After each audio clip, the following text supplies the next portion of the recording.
नमस्कार इंडिया। आप लोगों को स्वागत है एक और नई वीडियो के अंदर। इस वीडियो में डिस्कस करेंगे जिन कैंडिडेट्स का सिलेक्शन नहीं हुआ उनके केस की क्या अपडेट है और जनवरी में केवीएस वेटिंग लिस्ट का क्या रहने वाला है। और इसके अलावा पीआरटी म्यूज़िक का रिज़ल्ट अभी तक आपको देखने को नहीं मिला, तो पीआरटी म्यूज़िक का रिज़ल्ट क्यों लटका हुआ है और कब तक आने की उम्मीद है। इसके अलावा बात करेंगे केवीएस ने जो आरटीआई का रिप्लाई दिया है उसके बारे में डिस्कस करेंगे। ठीक है, ऑलमोस्ट सभी बच्चों का आरटीआई रिप्लाई आ चुका। केवीएस में आरटीआई की अगर आप अपील लगाना चाहते हो उसके बारे में डिस्कस करेंगे। और केवीएस का ईमेल का रिप्लाई, क्योंकि काफ़ी बच्चों ने ईमेल किए थे क्योंकि वो सेटिस्फाई नहीं थे अपने रिज़ल्ट से। और केवीएस का जो कैट केस हम लोगों ने फाइल किया था और केवीएस के कैट केस के अंदर क्या प्रोग्रेस चल रही है उसके बारे में भी डिस्कस करेंगे। और फाइनली एक खुशखबरी आप लोगों के लिए देंगे, क्योंकि जिन बच्चों का सिलेक्शन नहीं हुआ है उन बच्चों के लिए ये सबसे ज़्यादा इंपॉर्टेंट है कि उनकी जल्द से जल्द जॉब लगे। तो उसमें मैं आप लोगों की क्या मदद कर सकता हूँ उसके बारे में आपको एक खुशखबरी देंगे। ठीक है, चलिए सबसे पहले बात कर लेते हैं जिन कैंडिडेट्स का सिलेक्शन नहीं हुआ उनके केस की क्या अपडेट है। देखो, अलग अलग लेवल पर काफ़ी बच्चों ने केसेस कर रखे हैं। ठीक है, और हम लोगों ने भी काफ़ी बच्चों के अलग अलग पोस्ट पे केसेस कैट में फाइल कराए हुए हैं। ठीक है, तो कैट केस की ये अपडेट है, एक दो डेटें लग चुकी हैं और उस डेट के अंदर अभी केवीएस की तरफ से एफिडेविट फाइल हुआ है। ठीक है, तो केवीएस ने पूरा प्रोसीजर बताया है कि हमने इस तरीके से नोटिफिकेशन निकाला था, इस तरीके से हमने फिर उसके बाद रिटर्न एग्ज़ाम लिया था, फिर उसके बाद हमने इंटरव्यू कंडक्ट कराया था। तो पूरा प्रोसेस बताया है उन्होंने और उस पूरे प्रोसेस को उन्होंने अपने एक एफिडेविट के अंदर कैट के अंदर फाइल किया है।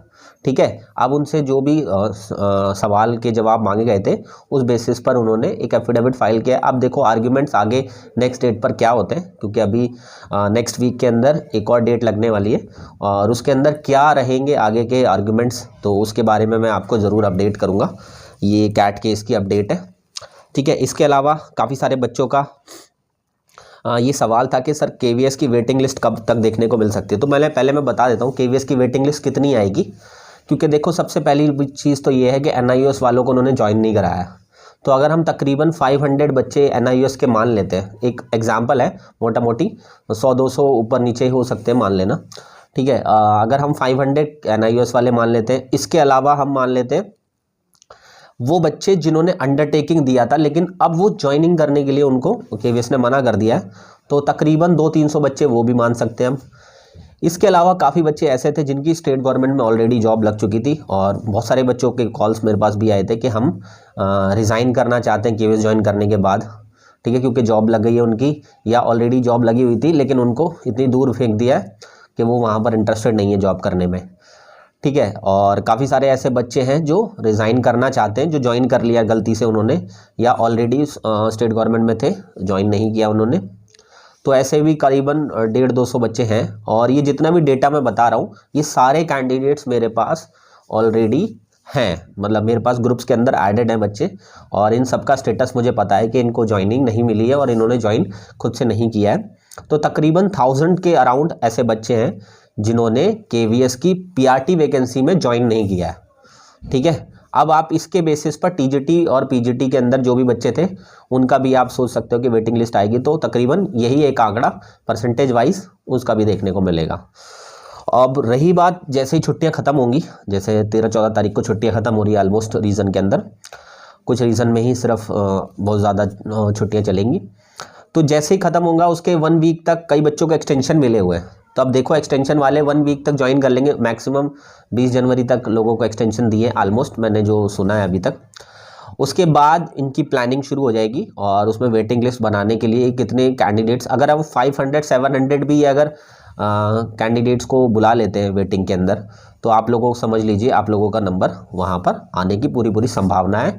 और ये वेटिंग लिस्ट आने का पूरा जो कोशिश है वो जनवरी के एंड तक होगी, मतलब जो जनवरी का लास्ट वीक होगा ना, उस लास्ट वीक में आपको ये वेटिंग लिस्ट देखने को मिलेगी। ठीक है, और काफ़ी अच्छी खासी आएगी क्योंकि बहुत सारे बच्चे अंडरटेकिंग वाले भी बाहर हैं, एनआईओएस वाले भी बाहर हैं, कई बच्चों ने ऑलरेडी स्टेट गवर्नमेंट ज्वाइन किया होता तो वो भी ज्वाइन नहीं किया और काफ़ी कम पोस्ट इन्होंने फिल भी की थी। ठीक है, तो कुछ पोस्ट उसमें भी छोड़ी हुई थी, तो वो भी एक आप देखने को मिल सकती हैं आपको। तो अगर वो आती है तो इस मंथ के, क्योंकि इसके नेक्स्ट मंथ इसलिए नहीं निकालेंगे, वो हो सकता है कि इसके नेक्स्ट मंथ में फर्स्ट वीक में आ जाए, लेकिन इतना जल्दी आने का चांसेस इसलिए है क्योंकि आपने देखा होगा रिजल्ट भी 1 महीने के अंदर आ गया था। वो इसीलिए है क्योंकि इलेक्शन अनाउंस हो जाएंगे फरवरी या मार्च के अंदर इलेक्शन की अनाउंसमेंट हो जाएगी, और उससे पहले ये ज्वाइनिंग के बाद जो वेटिंग होती है, वेटिंग इतनी जल्दी निकालने का ये भी चांसेस होंगे कि उनको जल्द से जल्द जो भी बच्चे हैं जिन्होंने वेटिंग का वेट कर रहे हैं उनको ज्वाइनिंग मिल जाए और फिर फाइनली ये रिक्रूटमेंट कंप्लीट की जाए। ठीक है, इसी के साथ साथ पीआरटी म्यूज़िक वाले बच्चों का क्या है, तो पीआरटी म्यूज़िक में वैसे केसेस चल रहे हैं, तो इस केस की वजह से ही ये रिज़ल्ट नहीं निकाला गया था। सबके रिज़ल्ट आ गए, पीआरटी म्यूज़िक का रिज़ल्ट नहीं निकाला था। अब आप लोगों का सवाल ये होगा कि केस तो सभी पोस्ट में चल रहे थे, तो उनका क्यों नहीं निकाला। हाँ, बिल्कुल चल रहे थे, तो आपका ऐसा कोई स्पेसिफिक रीज़न नहीं है कि पीआरटी म्यूज़िक का ही क्यों नहीं निकाला, क्योंकि पीआरटी म्यूज़िक का सिर्फ एक ही पोस्ट उन्होंने बचा ली। क्यों, इसलिए क्योंकि इनको ना पूरा रिक्रूटमेंट कंप्लीट करना पड़ता। अब पूरा रिक्रूटमेंट कंप्लीट करना पड़ता है तो इनको सारा इंटरव्यू मार्क्स भी बताने पड़ते हैं, इनको पूरा प्रोसीजर बताना पड़ता। तो उसके लिए इन्होंने एक छोटी सी पोस्ट, एक पीआरटी म्यूज़िक के कम कैंडिडेट्स होते वो बचा करके इन्होंने रख लिया। ठीक है, लेकिन डोंट वरी, ये कोई स्पेसिफिक रीज़न नहीं था इनके पीछे के रोक है इसलिए वजह से गया है। ये फॉर श्योर आपकी वेटिंग के साथ पीआरटी म्यूज़िक का रिजल्ट भी निकालने जा रहे हैं, डोंट वरी। और पीआरटी म्यूज़िक के साथ साथ आपका वेटिंग लिस्ट दोनों एक साथ आने के चांसेस इस मंथ के एंड में मिल जाएंगे। तो जो भी पीआरटी म्यूज़िक वाले बच्चे हैं बिल्कुल मत घबराओ, आपका इस मंथ के साथ जो वेटिंग का रिजल्ट आएगा उसके साथ आपका रिजल्ट भी देखने को मिल जाएगा, डोंट वरी।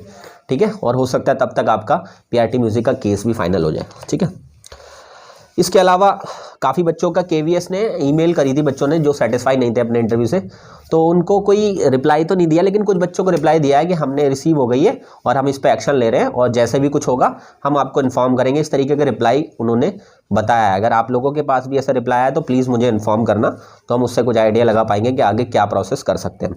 ठीक है, इसके अलावा केवीएस के जितने भी बच्चों ने आरटीए लगाई थी, हमारे बहुत सारे बच्चों ने, सैकड़ों बच्चों ने आरटीए लगाई थी, उन सबका रिप्लाई आ गया होगा। एक बार आप एसएमएस चेक करो, एसएमएस में वो इन्फॉर्म भी करते हैं। अदरवाइज़ आप केवीएस की जहाँ से आपने आरटीए अप्लाई की थी वहाँ जाकर व्यू स्टेटस करके अपनी आरटीए का स्टेटस जरूर चेक करो। ठीक है, और फिर उसके बाद आरटीआई में उन्होंने गोलमोल जवाब दिया, लेकिन अच्छी बात यह है कि अलग अलग आरटीआई में बहुत सारे पॉइंट्स निकल करके आ गए हैं। ठीक है, तो अगर किसी भी बच्चे को आरटीआई का जवाब अभी तक नहीं मिला है तो एक बार चेक कर लो जा करके। और ये सेटिस्फैक्टरी रिजल्ट पता है, सेटिस्फैक्टरी आंसर्स कब देंगे आरटीआई के, जब आप अपील में जाएंगे तो वहाँ पर फर्स्ट अपील का ऑप्शन होता है। तो अगर आप चाहो, अगर आपके पास थोड़ा सा टाइम हो तो फर्स्ट अपील आप अप्लाई करो। उसमें हेल्प क्या चाहिए वो मुझसे आप पता कर लेना, मैं आपकी हेल्प कर दूंगा फर्स्ट अपील में, क्योंकि फर्स्ट अपील में ही वो आंसर देंगे। अगर पहले ही आंसर दे देंगे तो वो फंस सकते हैं। ठीक है, इसके अलावा ऑलमोस्ट सारी चीज़ें बता दी मैंने। ठीक है, अब खुशखबरी आप लोगों के लिए ये है कि जैसे आपको पता ही है चंडीगढ़ पीआरटी का एग्ज़ाम भी आ चुका है, और इसके अलावा आपका डीएसएसबी का एनटीटी का एग्ज़ाम आ गया है। ठीक है, और डीएसएसबी पीआरटी का एग्ज़ाम भी आने वाला है। ठीक है, अब देखो जल्द से जल्द उसकी नोटिफिकेशन आ जाए। और जितने भी आपके स्टेट गवर्नमेंट की टीचिंग की वैकेंसीज़ हैं, इन सभी के बारे में आप ऑलरेडी तैयारी कर रहे हैं। तो इस तैयारी में चार चांद लगाने के लिए, इस तैयारी को और मजबूत बनाने के लिए, जैसे केवीएस में हमने सैकड़ों बच्चों के सिलेक्शंस कराए हैं, उसी साथ साथ हम अब मेरा प्रण है कि हर एक बच्चे को, जो भी हमारे साथ जुड़े हुए हैं, काफ़ी टाइम से जुड़े हुए हैं, और मुझे इस बात का भी अफसोस है कि आपका केवीएस में नहीं हुआ किसी कारणवश, अब वो लक कह लीजिए या कुछ ऐसी चीज़ें कह लीजिए कि कुछ स्पेसिफिक इंटरव्यू सेंटर पर नहीं चली, तो इस वजह से हो सकता है। लेकिन अब आपको खाली ना बैठते हुए इन सब पर फोकस करना है, और इन सब के लिए जैसे हमने केवीएस में फ्री बैच अनाउंस किया था और पेड बैच अनाउंस किया था, वही मैं अनाउंस करने जा रहा हूँ। तो अगर आप किसी भी, चाहे आप डीएसएसबी एग्ज़ाम, चाहे चंडीगढ़ पीआरटी, चाहे आप किसी भी टीचिंग के एग्ज़ाम की तैयारी कर रहे हो, तो मैं आप लोगों के लिए 2 बैच अनाउंसेस कर रहा हूँ। पहला बैच होगा फ्री ऑफ कॉस्ट बैच है। इसमें जुड़ने के लिए आप मुझे हमारे व्हाट्सएप नंबर पर 9310218363 नंबर पर कांटेक्ट मैसेज कर सकते हैं। आप प्लीज़ कॉल ना करें, मैसेज कीजिए कि मुझे फ्री बैच ज्वाइन करना है और इस कोर्स के लिए करना है।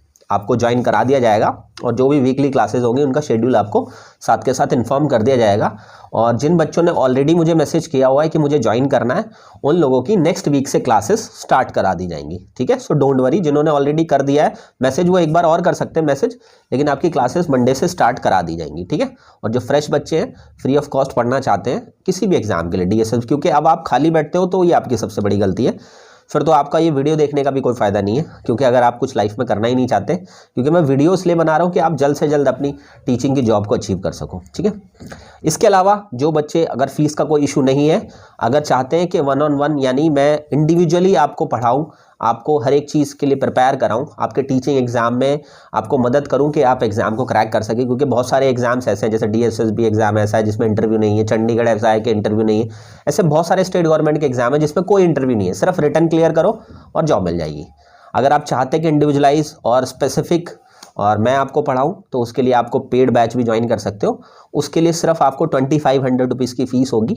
वो आप मॉर्निंग इवनिंग बैचेस आपको कोई भी चाहे हो वो मिल जाएगा। उसमें study material, practice series, each and everything, मतलब आप समझ लो 2500 में आपका किसी भी टीचिंग एग्जाम की तैयारी कराऊंगा मैं आपको उसमें। और 100% मेरी कोशिश होगी कि आपको विद इन ईयर कहीं ना कहीं टीचिंग जॉब पर ज़रूर लगा सकूँ। ठीक है, तो आई होप ये दोनों इन्फॉर्मेशन आपके लिए यूज़फुल रही होंगी। अगर आप फ्री ऑफ कॉस्ट जुड़ना चाहें तो वो भी मोस्ट वेलकम। और अगर आप चाहें कि इंडिविजुअली सर मैं पढ़ना चाहता हूँ तो उसके लिए आपको थोड़ा सा फ़ीस 2500 रुपीज़ हमने बिल्कुल मिनिमम फ़ीस रखी है, तो वो पे करके आप मॉर्निंग एंड इवनिंग दोनों बैचेस अवेलेबल है आपके पास, उसमें ज्वाइन कर सकते हैं। चलिए, थैंक यू सो मच। मिलूंगा किसी और नई वीडियो के साथ। और अगर आपका कोई सवाल या कोई सुझाव हो तो प्लीज़ कमेंट सेक्शन में ज़रूर बताएं। All the best, may God bless you.